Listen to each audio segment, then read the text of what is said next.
Saudi সরকার মহিলাদের হজ উমরার জন্য মাহরাম ছাড়াই অনুমতি প্রদান করেছে। এটা এই শরীয়ত কি বলে? নারীরা আসলেই কি মাহরাম ছাড়া যেতে পারবে? মাহরাম ছাড়া মহিলারা হজ এবং ওমরা করতে আগে সৌদি সরকারের পক্ষ থেকে আইনিভাবে বাধা ছিল, যার কারণে আপনি সৌদি এম্বাসিতে ভিসার জন্য পাসপোর্ট জমা দিলে, কোনো মহিলার পাসপোর্ট জমা দিলে সাথে একজন মাহরামের পাসপোর্ট থাকতে হতো, দেখাতে হতো যে উনি ওনার মাহরাম, তারপরে ভিসা পাইতো। এখন সৌদি সরকার এই শর্ত তুলে দিয়েছে। আমি বলি, সৌদি সরকারের যদি ফিনান্সিয়াল কোনো টার্গেট থাকে যে আমার বেশি বেশি হাজি আসলে ডলার বেশি আসবে দেশে, তাদের সে উদ্দেশ্য যদি থাকে, তারা সেই কারণে তাদের আইন পরিবর্তন করতে পারে, কিংবা তাদের কোনো কারণে দৃষ্টিভঙ্গি চেঞ্জ করতে পারে, বৈশ্বিক কোনো পলিটিক্সের কারণে তারা তাদের দৃষ্টিভঙ্গি চেঞ্জ করতে পারে। কিন্তু শরীয়তের বিধান এটা সৌদি সরকার কেন, পৃথিবীর কোনো সরকারের ডিসিশনে চেঞ্জ হবে। খোদ সৌদি আরবের ওলামা ইকরামই এটাকে জায়েজ বলেন না, এবং সারা বিশ্বের বেশিরভাগ ওলামা ইকরাম এটাকে জায়েজ বলেন না। নবী করিম সাল্লাল্লাহু আলাইহি সাল্লাম বলেছেন, লা তুসাফিল মারআতু ইল্লা মা আদিমা হারামিন, কোন মহিলা মাহরাম ছাড়া সফর করবে না।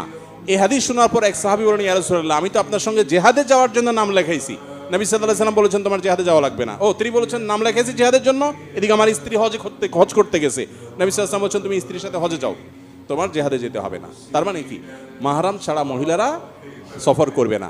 এখন আপনি বলবেন মহিলাদের উপরে সব বাইন্ডিংস। আরে ভাই, আমি সবসময় বলার চেষ্টা করি, মহিলাদেরকে আল্লাহ তাআলা কি সম্মান দিয়েছেন, যে পুরুষ তুমি হজে যেতে চাও চলে যাও, তুমি বিপদে পড়ো না, অ্যাক্সিডেন্ট করো না, ঠ্যাং ভাঙে, তোমারটা তুমি বুঝে পড়াও।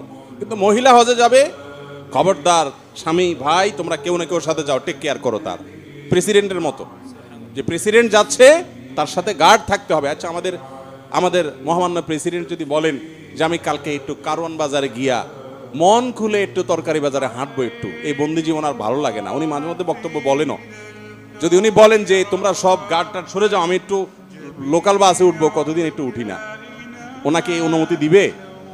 গার্ডরা কোনো অবস্থাতে বঙ্গভবন থেকে বলবে না স্যার, আপনাকে বাইরে যেতে দিলে তো আমার চাকরি নট হয়ে যাবে, জোর করে হলেও আটকাবে। তো এর মানে কি ওনাকে বন্দি করে রাখা, নাকি সম্মানের কারণে?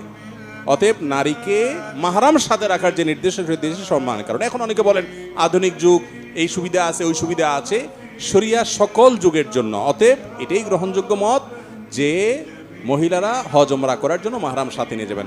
মাহরাম নাই, আপনি বাসায় বসে এশাকে নামাজ পড়বেন, ওমরা সওয়াব পাবেন ইনশাআল্লাহ।